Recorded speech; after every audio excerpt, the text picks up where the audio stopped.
Good morning बच्चों। How are you? आप कैसे हो? ऑनलाइन क्लासेस में आपका स्वागत है। श्री श्याम शिक्षण प्रशिक्षण महाविद्यालय में चलाई जा रही ऑनलाइन क्लासेस का आप लाभ लें और नियमित रूप से इसके पाठ्यक्रम से घर बैठे हम अपने पाठ्यक्रम को पूरा करें और कोविड-19 की पालना करते हुए हम अपने सिलेबस से बने रहें। इस प्रकार की गतिविधियां हमारे माननीय शिक्षा मंत्री द्वारा जो कार्यक्रम जो चलाया गया है कि घर बैठे बच्चों को हम वो सुविधा मुहैया करवाएं जिससे कि वो अपने पाठ्यक्रम से वंचित न रहें, अपने पाठ्यक्रम को जारी रख सकें। तो इस प्रकार ऑनलाइन क्लासेस में आपका पुनः एक बार स्वागत है और हम अपने पाठ्यक्रम को जारी रखते हुए अपने विषय वस्तु से जुड़े हुए आज का जो हमारा प्रकरण है बचपन और बाल श्रम, यानी चाइल्ड लेबर एंड चाइल्डहुड क्या है, बचपन और बाल श्रम के बारे में अध्ययन करेंगे। जैसा कि हमने इससे पहले कुछ और पढ़ा था। आज का हमारा जो टॉपिक है कि बाल श्रम और बचपन क्या है। मनुष्य के जीवन का बचपन उसका स्वर्णिम काल होता है, यानी सबसे उत्तम जो टाइम पीरियड जो माना जाता है मनुष्य का, वो उसका बचपन होता है। और वह बचपन का जो स्वर्णिम काल है वो एक ऐसे अंधेरे में गुजर जाए या यूँ कहें कि एक इस प्रकार की गहरी खाई में बीतता जाए तो उसका बचपन एक ना के बराबर माना जाता है। बच्चे को प्यार और सुरक्षा की आवश्यकता होती है जिससे उसका विकास हो सके, परंतु बालक के जीवन का दुरुपयोग भारतीय सामाजिक जीवन की एक दुर्दशा है।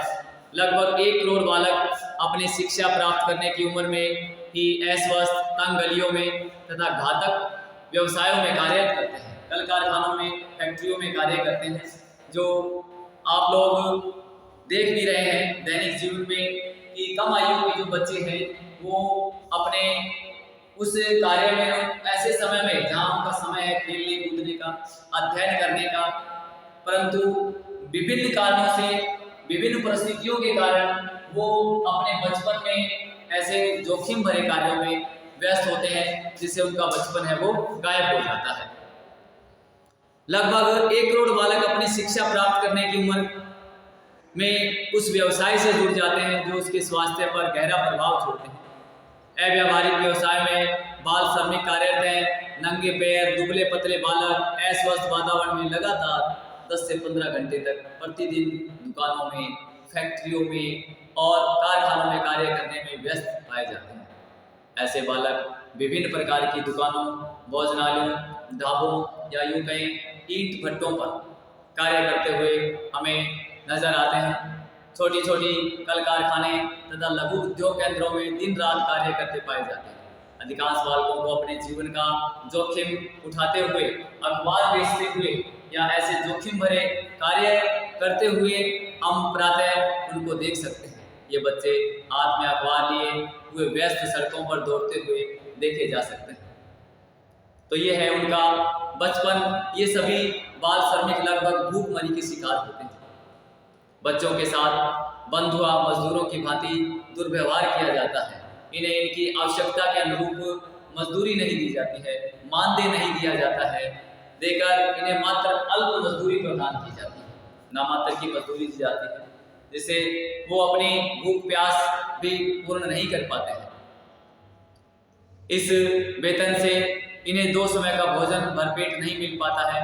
दक्षिण भारत में अधिकांश बाल श्रमिक हजारों की संख्या में पटाखों और माचिस बनाने के कारखानों में काम करते हैं। ऐसे बालक श्रमिक आग की दुर्घटना के शिकार होकर अपनी जान भी गंवा बैठते हैं, अपने जान को भी जोखिम में डाल देते हैं और अपनी जान की बिना परवाह किए हुए ऐसे कार्य में लगे रहते हैं। इसके अतिरिक्त उत्तर प्रदेश में दरी बुनने के व्यवसाय में लाखों बालक बाल श्रमिकों के रूप में कार्य करते हैं। साथ ही यह भी देखने में आता है कि अनेक बालक श्रमिक रासायनिक कारखानों में भी काम करते हैं, जो भी उनके स्वास्थ्य के लिए गहरा प्रभाव, विषैली गैसें वहाँ विद्यमान होती है जिनके साथ अमानवीय व्यवहार भी किया जाता है। तो ये इस प्रकार के बाल श्रम बनने का मुख्य कारण क्या है? बाल श्रमिक जो है, बाल श्रमिक इसका कारण बाल श्रमिक बालक क्यों बन जाता है, कैसे बन जाते हैं, उसके सामने बहुत सी विकट परिस्थितियां हैं, बहुत से कारण हैं जिसके कारण बालक बाल श्रमिक बन जाता है।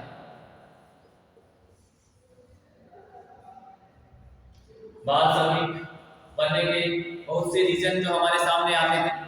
सबसे बड़ा रीजन है अत्यधिक निर्धनता, दूसरा सामाजिक कारण, तीसरा प्राकृतिक कारण, चौथा कहें जनसंख्या वृद्धि का दबाव, बढ़ती हुई जनसंख्या भी, पॉपुलेशन भी इसका मुख्य कारण है। या यूं कहें अशिक्षा, लिटरेसी या प्राकृतिक संपदा की कमी, लैक ऑफ नेचुरल वेल्थ कह सकते हैं। सबसे पहले हम बात करें अत्यधिक निर्धनता। पहला कारण है निर्धनता। निर्धनता, निर्धन व्यक्ति को अपनी आजीविका कमाने के लिए, अपना पेट भरने के लिए, उसे अपने कार्य से जुड़ने के लिए इस प्रकार की परिस्थितियों से जूझना पड़ता है। बाल श्रमिक बनने का सबसे बड़ा जो कारण है हमारे देश में, भारत में, निर्धनता का मुख्य माना जाता है। पुअर्टी जो है सबसे बड़ा कारण है। या हम कहें सामाजिक कारण, सोशल जो रीजन्स भी है कि सामाजिक कारण भी ऐसे हैं, सामाजिक बंधनों में बंधने के कारण अपने परिवार का भरण पोषण करने के लिए, अपने उस समाज में रहने के लिए, मुख्य धारा से बने रहने के लिए भी हमें कम उम्र की आयु में भी उन बच्चों को ऐसे कार्य करने पड़ते हैं, अपने छोटे बहन भाइयों को, अपने विकलांग माता पिता को पालने के लिए भी ऐसे कार्य करने पड़ते हैं जो उनके लिए जोखिम भरे होते हैं और उनकी अल्प मजदूरी होती है और उनकी समय अवधि भी यूँ कहें कि 10 से 15 घंटे तक होती है। इस प्रकार के कार्य में वो लगे रहते हैं, तो ये निर्धनता इसका मुख्य कारण मानी जाती है।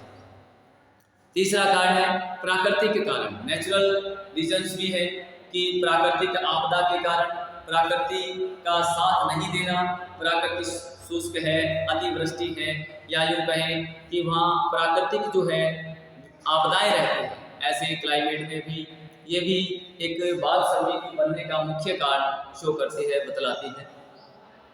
चौथा है जनसंख्या वृद्धि, अधिक पॉपुलेशन। हमारे भारत देश में जनसंख्या वृद्धि भी बाल श्रमिक बनने का मुख्य कारण कहलाती है।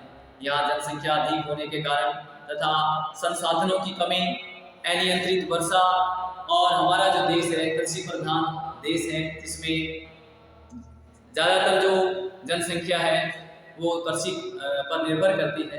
तो इस प्रकार से अनियमित वर्षा का होना, कृषि कार्यों में कार्यरत जो मजदूर वर्ग हैं उनकी जो फसल के रूप में आमदनी है वो बहुत ही कम हो पाती है।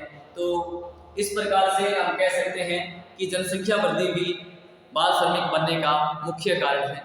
फिर है अशिक्षा, इलिटरेसी, शिक्षा भी जनसंख्या अधिक होने के कारण, माँ बाप के अधिक संतान होने के कारण, निर्धनता होने के कारण अपने बच्चे को वो शिक्षित नहीं कर पाते हैं, उचित शिक्षा नहीं दे पाते हैं। ऐसी परिस्थितियाँ होती हैं, उनके पास इतना धन नहीं होता है कि वो अपने बच्चे को एक प्राइमरी लेवल की भी शिक्षा दे सके, क्योंकि वो अपने साथ अपने व्यवसाय में जोड़ देते हैं। फॉर एग्जाम्पल कि ईंट भट्टा में या कल कारखानों में उस अपने बच्चे से कार्य करवाते हैं, जिससे कि अपने आमदनी में ये मानते हैं कि परिवार का भरण पोषण होगा, उसमें सहयोग होगा।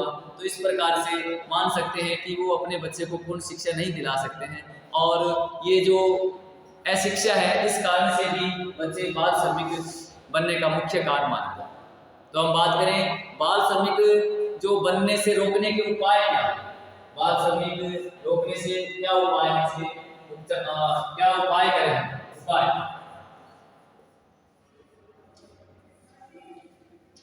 बाल श्रमिक न बने, बच्चा उस स्टेज तक न जाए, इसके हम क्या क्या उपाय करें। सबसे पहला कि हमारे भारत सरकार द्वारा अधिक से अधिक रोजगार के साधन उपलब्ध करवाए जाए। नंबर 2, अधिक से अधिक बच्चों को शिक्षित किया जाए, निःशुल्क शिक्षा दी जाए, प्रोवाइडिंग फ्री एजुकेशन, उनको निःशुल्क शिक्षा दी जाए। और प्रौढ़ शिक्षा कार्यक्रम, अडल्ट एजुकेशन प्रोग्राम भी अधिक से अधिक चलाया जाए। जनसंख्या शिक्षा, पॉपुलेशन एजुकेशन भी उनको उपलब्ध करवाई जाए, ताकि बाल श्रमिक बनने से उनको रोका जा सके। इस प्रकार है शिक्षा को दूर करके तथा स्वरोजगार के अवसर प्रदान करके हम अभिभावकों के अंदर जागृति उत्पन्न कर सकते हैं, अभिभावकों को उनके बारे में, उनके दुष्परिणामों के बारे में समझा सकते हैं, उन्हें पलायन की स्थिति से बचाकर उनके बच्चों को बाल श्रमिक बनने से रोक सकते हैं और बालकों को उचित एवं सम्मान अवसर प्रदान कर उन्हें शैक्षिक वातावरण भी उपलब्ध करवा सकते हैं। तो इस प्रकार हमने पढ़ा बचपन और बाल आश्रम, और इसमें हमने देखा कि किस प्रकार से बाल श्रमिक बनते हैं, उनका कारण क्या है और उनके उपाय क्या है। अब हम पढ़ते हैं बचपन की संकल्पना। बचपन की संकल्पना, कंसेप्ट ऑफ चाइल्डहुड, बचपन की संकल्पना। बचपन की संकल्पना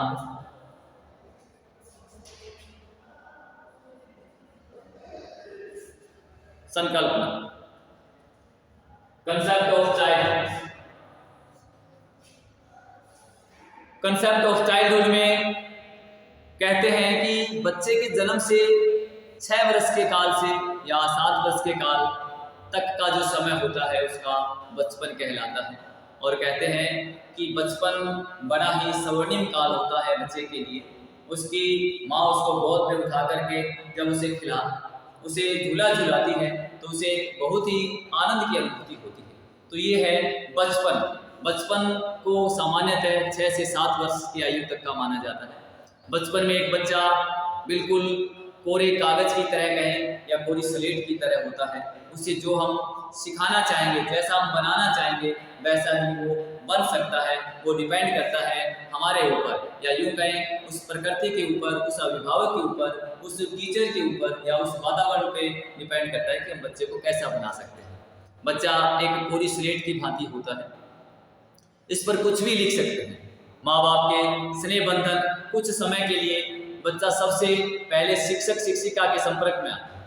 बचपन में बच्चे अनुकरण क्रिया होते हैं। हमने देखा होता है कि बच्चे जैसा हम करते हैं बच्चे हमारा अनुकरण करते हैं। हम हमारे से बड़ों को प्रणाम करते हैं, उनके चरण स्पर्श करते हैं, तो बच्चे हमारा अनुकरण करते हैं। हमारे देखने से जिस प्रकार से कोविड-19 में हम मास्क का प्रयोग और 2 गज दूरी का जो पालन जो कर रहे हैं, उसी प्रकार से बच्चे भी हमारे चेहरे पर अगर मास्क देखते हैं तो वो भी मास्क लगाना उचित समझते हैं। अनुकरण प्रिय होते हैं, जैसा देखते हैं सुनते हैं वैसा ही करने के लिए प्रयासरत हो जाते हैं। बचपन में बच्चे के व्यक्तित्व का विकास अत्यंत तीव्र गति से होता है। बच्चे के जो व्यक्तित्व का जो विकास है वो क्या तीव्र गति से होता है। जीवन के संपूर्ण विकास का तिहाई विकास बचपन में ही पूर्ण हो जाता है। बचपन में ही पूर्ण हो जाता है। बचपन के प्रथम 2.5 वर्षों में बालक के शरीर और मस्तिष्क की गति सर्वाधिक होती है। उसके जो मस्तिष्क है उसकी गति है या यूँ कहें मेंटली डेवलपमेंट है सबसे अधिक होता है।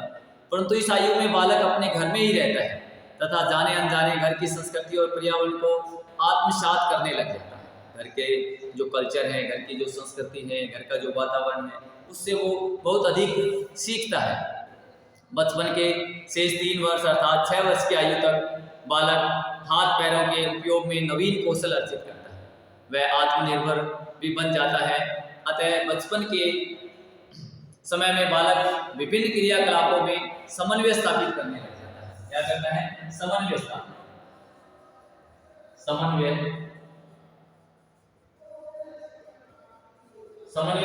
करने लगता है।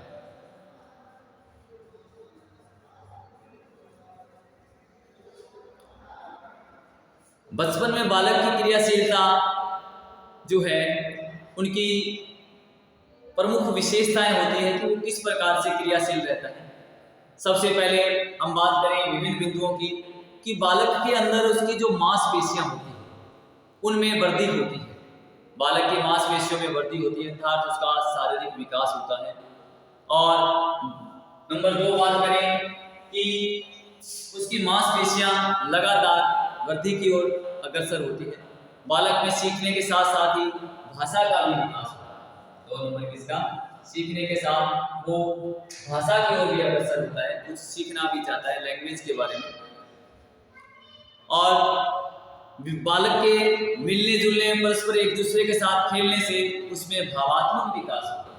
भाषा के बाद भावात्मक, उसका मिलना जुलना, किसी से स्नेह प्यार दुलारने से, डांटने फटकारने से, या यूं कहें उसे सहजने से, खिलाने से उसमें भावात्मक विकास तथा सहयोग लेने देने की क्षमता का विकास होता है। एक दूसरे को कोऑपरेट करें, जिस प्रकार से हम खेल खेल में उसको कुछ सिखाते हैं, तो यूं कहें कि इमोशनल डेवलपमेंट है, भावात्मक विकास भी उसमें प्रारंभ हो जाता है, भावात्मक विकास होता है, जिससे कि उसमें कुछ लेने देने की क्षमता का विकास होती है।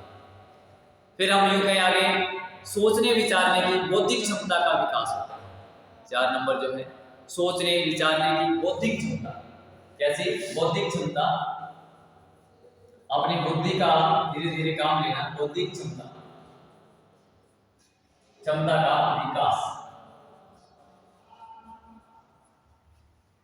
बौद्धिक क्षमता का विकास। नंबर 5, बचपन में बालक जिन संस्कारों को ग्रहण कर लेता है वे स्थायी हो जाते हैं। अर्थात डिपेंड करता है कि बचपन में, तभी तो बच्चों को कहते हैं कि जो स्टार्टिंग में सबसे अच्छा जो सिखाने की हम कोशिश करते हैं, सबसे अच्छा देने की कोशिश करते हैं, कि जब उसको बचपन में सबसे अच्छा सिखाया गया है वही धीरे धीरे स्थायी हो जाता है और उन संस्कारों को वो ग्रहण कर लेता है। बचपन से ही बालक में आंतरिक शक्तियों के विकास पर बल देकर संपूर्ण मानव जीवन जो है मानव की रक्षा करना संभव मानता है। बचपन में बालक अपने पर्यावरण के अनुभवों से शारीरिक और मानसिक व्यक्तित्व की स्वाभाविक विशेषताओं की रचना करता है। इस प्रकार से वो अपने आप की सुरक्षा करना, अपने आप भावों को समझना, अपने शारीरिक विकास के बारे में स्नेह और प्रेम और यूं कहें कि नए नए शब्द सीखने की कोशिश भी करता है। बचपन में शिक्षण के माध्यम से बालक के स्वाभाविक गुणों को विकसित करने के लिए स्वयं सीखने के अभ्यास, मार्गदर्शन हेतु कुछ वातावरण उपलब्ध कराना अत्यधिक आवश्यक और महत्वपूर्ण। ये हम पढ़ रहे थे बचपन की संकल्पना के अंतर्गत, और ये बचपन की जो संकल्पना है उसमें हमने पढ़ा ऐतिहासिक परिप्रेक्ष्य में बचपन की संकल्पना। दूसरा हमारा है ऐतिहासिक परिप्रेक्ष्य में, ऐतिहासिक परिप्रेक्ष्य में, ऐतिहासिक परिप्रेक्ष्य में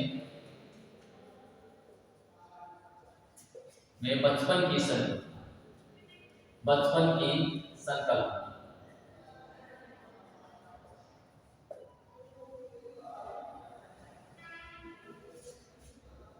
ऐतिहासिक परिप्रेक्ष्य में बचपन की जो संकल्पना की बात हम करें, बचपन की संकल्पना प्रागैतिहासिक समय और इससे पूर्व भी उपस्थित रही है। बचपन का जो इतिहास है वस्तुतः मानव के उद्भव के साथ ही बचपन की संकल्पना का आरंभ हो गया। बचपन की संकल्पना उस समय भी विद्यमान थी जब लगभग 50 लाख वर्ष पूर्व ऑस्ट्रेलियोपिथेकस अफ्रीकैंस नाम की कपी प्रजाति में रामापिथेकस नाम की एक अन्य प्रजाति को घने जंगलों में छोड़ खुले मैदानों की ओर कदम रखा। अर्थात उस कपी जाति से भी पुराना जो बोध हमने पढ़ा है ऐतिहासिक परिप्रेक्ष्य बचपन की संकल्पना में, वो हम आज इसके माध्यम से पढ़ रहे हैं। एक अन्य प्रजाति को घने जंगलों में छोड़ खुले मैदानों की ओर कदम रखा। उस समय से वर्तमान समय तक मानव बचपन पर ध्यान देकर ही पृथ्वी के सभी प्राणियों के मध्य अपना अस्तित्व बनाए हुए हैं। बच्चों को अपने रीति रिवाजों और संस्कारों का ज्ञान देना तथा उनके ज्ञान को अधिक स्थायी बनाना। वर्तमान समय तक मानव बचपन पर ध्यान देकर ही पृथ्वी के सभी प्राणियों के मध्य अपना अस्तित्व बनाए हुए हैं। बच्चों को अपने रीति रिवाजों और संस्कारों का ज्ञान देना मात्र वर्तमान युग में ही प्रचलन नहीं है, वरन आदि मानव द्वारा भी इस प्रक्रिया के माध्यम से विकास के पथ पर आगे बढ़ना बताया गया है। अर्थात देखिए, पुराने युग में भी था कि उसमें भी प्राचीन मनुष्य ने जो कुछ भी अनुभव किए थे उनका सकारात्मक उपयोग उन्होंने अपने बच्चों के विकास के लिए किया। इसके बाद जैसे जैसे समय बढ़ता गया और समय की धारा बढ़ती गई, समय के अनुसार इस ऐतिहासिक परिप्रेक्ष्य में बच्चों के बचपन की जो संकल्पना है एक नया रूप लेती गई। बचपन की संकल्पना का स्वरूप भी विकसित हो गया। अतः आदि मानव के बाद के जीवन में अर्थात ऐतिहासिक परिप्रेक्ष्य में बचपन की संकल्पना को निम्नलिखित बिंदुओं के माध्यम से स्पष्ट हम कर सकते हैं। नंबर 1, वैदिक कालीन इतिहास के अनुसार बचपन। बात करें वैदिक कालीन इतिहास, वैदिक कालीन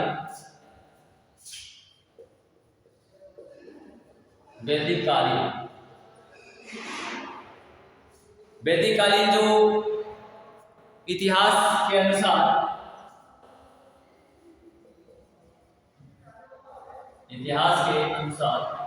यानी वेदों में भी कुछ उल्लेख मिलता है बचपन का।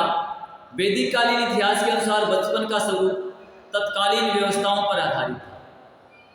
जो वैदिक जो काल था उनमें बताया गया कि बचपन का जो स्वरूप था वो तत्कालीन व्यवस्थाओं पर आधारित था। जो तत्काल की जो व्यवस्थाएं थी उन पर आधारित था। बचपन के इतिहास का चिंतन करते समय हम इस निष्कर्ष पर पहुंचते हैं, हम इस कंक्लूजन पर पहुंचते हैं कि वैदिक युग में बचपन के संदर्भ में एक समुचित व्यवस्था की परिकल्पना की गई थी। एक ऐसी परिकल्पना की गई थी कि बालक को लौकिक विषय जैसे व्याकरण, लौकिक विषय जैसे व्याकरण या ध्वनि, ललित कला, व्रत, दंड नीति, धनुर्विद्या, इतिहास, दर्शन शास्त्र, दर्शन एवं ललित कलाओं का ज्ञान प्रदान किया जाता था। साथ ही अलौकिक विषयों के अंतर्गत प्राविद्या का अध्ययन कराया जाता था। लौकिक विद्या में किसका अध्ययन कराया जाता? प्राविद्या का अध्ययन कराया जाता था। इससे पहले हमने बात की कि बालक को लौकिक विषय कौन कौन से? लौकिक विषय जैसे व्याकरण, ध्वनि विज्ञान, व्रत, दंड नीति, धनुर्विद्या, इतिहास, तर्कशास्त्र, दर्शन एवं ललित कलाओं का ज्ञान प्रदान किया जाता था। ये सारे के सारे किसमें आते हैं? लौकिक विषय। साथ ही अलौकिक विषयों के अंतर्गत प्राविद्या का अध्ययन, जो कि मानव का चरम सत्य से साक्षात्कार कराती है। इस प्रकार वैदिक युग में बच्चों को भौतिक एवं आध्यात्मिक ज्ञान प्रारंभ से ही प्रदान किया जाता है। पहले से ही उनको इस प्रकार का जो बोध कराया जाता था। नंबर 2, ये बात थी वैदिक काल की। दूसरा, वैदिक काल में बचपन की संकल्पना का प्रमुख आधार चित्रवर्ती निरोध अर्थात बालकों के उन सभी कार्यों को नियंत्रित करना जो कि जीवन मूल्यों की पूर्ति में बाधक सिद्ध। दूसरा ये था कि उनके ऐसे कार्यों को रोकना जो उनकी वृद्धि में बाधा बने। इस प्रकार के सभी कार्यों को रोक देना वैदिक काल की संकल्पना में बताया गया है। फिर था कि उपनयन संस्कार के माध्यम से बालक सर्वप्रथम गुरु से संपर्क स्थापित करता था। जैसे ही उसकी शिक्षा प्रारंभ होती थी, उसको कहीं गुरुकुल में एक शिक्षक के पास शिक्षा ग्रहण करने के लिए वहाँ उसका दाखिला करवाया जाता था। तो वो है कि उपनयन संस्कार के माध्यम से बालक सर्वप्रथम गुरु से संपर्क स्थापित करता था। यह वास्तविक रूप में बाल्यावस्था में प्रवेश काल का सूचक होता था। ये बाल्यावस्था में प्रवेश काल का सूचक होता था। बौद्धकालीन युग में बचपन की शिक्षा पर विशेष रूप से ध्यान दिया जाता था। बच्चों को इस प्रकार के संस्कार दिए जाते थे कि जिससे उनके मूल्यों को और अधिक विकसित किया जा सके। बौद्धिक कालीन युग में बचपन की शिक्षा पर विशेष रूप से ध्यान दिया जाता है। बच्चों को इस प्रकार के संस्कार विकसित किए जाते थे जो उनके भावी जीवन के लिए उपयोगी हो। इस युग में पबजा संस्कार विद्या अध्ययन प्रारंभ करने का प्रतीक था। अब हम माने कि इस युग में पबजा संस्कार विद्या अध्ययन प्रारंभ करने का प्रतीक था। बालक अपने सिर के समस्त बालों को साफ करके पीले वस्त्र पहनता, जिसे पबजा संस्कार कहते हैं। सिर को कटिंग करवा करके पीले वस्त्र धारण करके पहनता था। तदुपरांत वह मठ विशेष के भिक्षुओं के चरणों में नमन करता था और पालथी लगाकर आसन पर बैठ जाता था। इससे हमने क्या बताया, पबजा संस्कार, जिसमें बालक समस्त बालों को साफ करके पीले वस्त्र पहनता था, तदुपरांत वह मठ विशेष के भिक्षुओं के चरणों में नमन करता था और पलाथी लगाकर आरती पारती मारकर आसन पर बैठ जाता था। ये हम वैदिक काल के इतिहास के अनुसार बच्चों के बचपन की बात कर रहे हैं। बौद्धिक काल समय में बचपन की जो संकल्पना थी, बचपन की संकल्पना में लैंगिक विभेद नहीं था। उनमें ये नहीं था कि ये बालक है, ये बालिका है, लैंगिक विभेद नहीं था। बालिकाओं को भी बालकों की भांति एक समान अधिकार प्राप्त थे। देखिए, बड़ी अच्छी बात हम वैदिक युग में भी विद्यमान थी कि बालक बालिकाओं के साथ भेदभाव नहीं था। और यही हम आज भी हम इस चीज़ का प्रचार प्रसार करते हैं कि बालक बालिकाओं में हमें भेद नहीं करना चाहिए। बालक और बालिका हमारे लिए सभी समान हैं, बेटा बेटी समान हैं। तो इस प्रकार से वैदिक युग में भी इस प्रकार का प्रचलन था कि वह लिंग विभेद नहीं था। बचपन की बात, बहुत ही अच्छी बात है। बालिकाओं को भी बालकों की भांति एक समान अधिकार प्राप्त थे तथा दोनों सभी संस्कारों से गुजरते थे, सभी संस्कारों से गुजरते थे। ये नहीं कि वह बालक है या बालिका है, उसको वो संस्कार गुरु द्वारा नहीं दिए जाएंगे, बराबर दिए जाते थे। इस काल में बालकों को अनेकानेक जटिल नियमों का पालन करना आवश्यक होता था, अनिवार्य होता था। ये प्रमुख नियम दैनिक क्रियाओं जैसे भोजन की एक व्यवस्था होती थी, किस प्रकार से भोजन ग्रहण करना है, किस प्रकार से बैठ के भोजन करना है, किस प्रकार का भोजन हमें करना है। तो ये भोजन से संबंधित कुछ अनिवार्यताएं होती थी। वस्त्र से संबंधित किस प्रकार के वस्त्र हमें पहनने हैं, कैसे साफ सुथरे रखने हैं। फिर बात करें स्नान आदि से संबंधित होते थे कि हमें स्नान सुबह कितने बजे उठकर करना है, स्नान वो अति आवश्यक मानते थे, ये अनिवार्य नियम थे। बौद्ध मठ में प्रत्येक छात्र एक भिक्षुक गणवेश में निवास करता था। इसके व्यवहारिक प्रयोग हेतु वह प्रतिदिन सुबह निकट के ग्रामों में भिक्षा याचना हेतु निकलता था। वो सुबह जो गांव नजदीक के गांव में भिक्षा याचना करके लाता था। मुगल काल में बचपन की संकल्पना का स्वरूप भिन्न हो गया। देखिए, वो वैदिक काल की बात थी।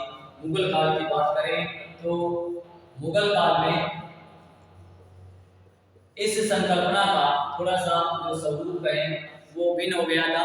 और इस भिन्नता का कारण भी मुगल काल में बचपन की संकल्पना का स्वरूप भिन्न हो गया।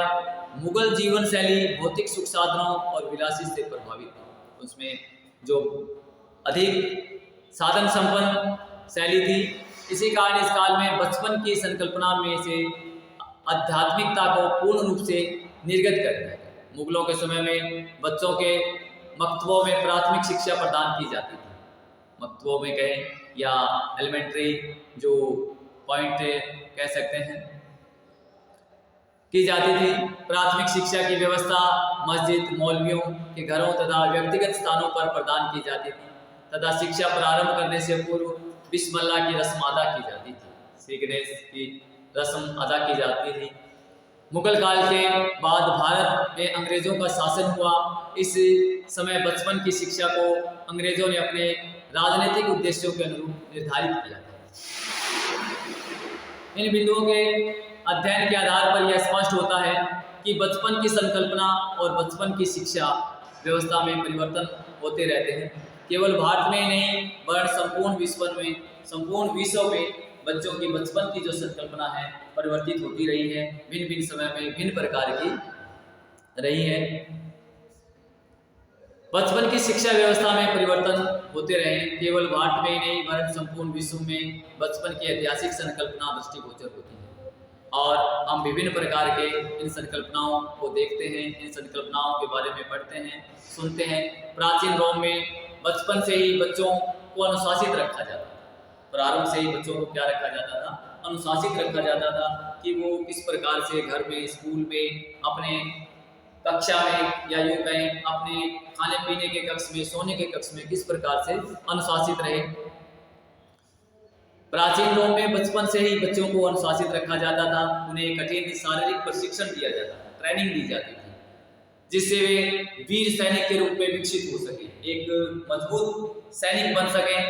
और अपनी पीढ़ी को संभाल सकें, तेजी से विकसित होते अमेरिका जैसे देशों में बच्चों को प्रारंभ से ही तकनीकी और वैज्ञानिक ज्ञान से संबंधित किया जाता था। इसी के फलस्वरूप आज अमेरिका विकसित और आधुनिक तकनीकी युक्त देश है। तो बच्चों, आज हमने पढ़ा कि वैदिक कालीन इतिहास में बचपन की संकल्पना भिन्न भिन्न प्रकार से हमने पाई कि कहाँ जो संकल्पनाएं थी उसका क्या क्या रोल था। भिन्न भिन्न में वैदिक में अलग मिली हमें, मुगल काल में बचपन की जो शैली थी हमें अलग देखने को मिली, और समय के साथ आए परिवर्तनों की जो समझ थी वो समय के अनुरूप बदलती गई, और बच्चों का जो बचपन है वो भी यूँ कहें कि समय के अनुरूप अलग अलग शैलियों में अलग अलग परिवर्तित होता गया। समय के साथ बचपन की संकल्पना में परिवर्तन होते रहे। आधुनिक युग में भी यह परिवर्तन दृष्टिगोचर होते हैं। वर्तमान में बचपन की संकल्पना का आधार बच्चों की शिक्षा को माना गया है कि बच्चों को हम किस प्रकार की शिक्षा दें, किस प्रकार के संस्कार दें, उनकी शिक्षा को माना गया है। बचपन की शिक्षा की प्राचीन धारणा एवं नवीन अवधारणा में पर्याप्त अंतर है। वर्तमान समय में बचपन की शिक्षा में नवीन गतिविधियों का समावेश किया जाता है। किस प्रकार का नवीन गतिविधियों का समावेश किया जाता है?